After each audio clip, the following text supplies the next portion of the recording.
ఫ్రిడ్జ్‌లో నిల్వ చేయకుండా పదార్థాల గురించి తెలుసుకుందామండి. ఈ వీడియో కనుక నచ్చితే లైక్ చేయండి. ఫస్ట్ టైం ఛానల్ చూస్తున్నట్లయితే సబ్స్క్రైబ్ చేయండి. అలాగే ఫ్రెండ్స్‌కి, ఫ్యామిలీస్‌కి షేర్ చేయండి. బంగాళదుంప ఎక్కువ రోజులు ఫ్రిడ్జ్‌లో పెడితే పిండి పదార్థం చక్కరగా మారుతుందండి. ఇది ఆరోగ్యానికి మంచిది కాదు. అలాగే అందువల్ల గది ఉష్ణోగ్రత ఉంచడం మంచిది. నెక్స్ట్ అరటిపండు ఫ్రిడ్జ్‌లో పెడితే అవి గట్టిగా తయారవుతాయి మరియు నల్లగా మారిపోతాయి. వాటి రుచి కూడా మారిపోతుంది. తర్వాత పుచ్చకాయని ఫ్రిడ్జ్‌లో పెట్టడం మంచిది కాదండి. ఏ రోజుకి కాయని ఆ రోజు కోసుకొని తినడం మంచిదండి. కాబట్టి వీటిని బయట ఉంచడం మంచిది.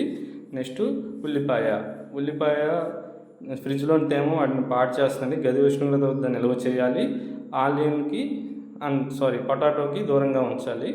నెక్స్ట్ టమాటా ఫ్రిడ్జ్‌లో ఉంచితే తేమ రుచి పోతుందండి. వీటిని గది ఉష్ణోగ్రత వద్ద నిల్వ చేయాలి. కాబట్టి బయటే ఉంచండి. నెక్స్ట్ తేనె ఎక్కువసేపు ఫ్రిడ్జ్‌లో ఉంచితే బాగుంటుంది అనుకుంటారు, కానీ అది గట్టిగా ఉండలుగా తయారవుతుంది. అలాగే రుచి కూడా పోతుంది. బ్రెడ్ కూడా ఎక్కువసేపు తాజాదనం కోసం ఫ్రిడ్జ్‌లో నిల్వ చేస్తారు. దాన్ని చేయకూడదు. అలా గడువు తేదీ ప్రకారం ఉపయోగించాలి. ప్యాకెట్ని క్లోజ్ చేయాలి గాలిపోకుండా. నెక్స్ట్ తులసి, పుదీనా, కొత్తిమీర వంటివి ఫ్రిడ్జ్‌లో నిల్వ చేస్తే వాటి వాసన మరొక దాన్ని పాడు చేస్తుందండి. అలాగే వాటి రుచి కూడా కోల్పోతాయి. అవకోడోని ఫ్రిడ్జ్‌లో ఉంచితే అవి పక్కకు రావడానికి టైం పడుతుంది. మరి గట్టిగా తయారవుతుంది. కాబట్టి గది ఉష్ణోగ్రత నిల్వ చేయాలి.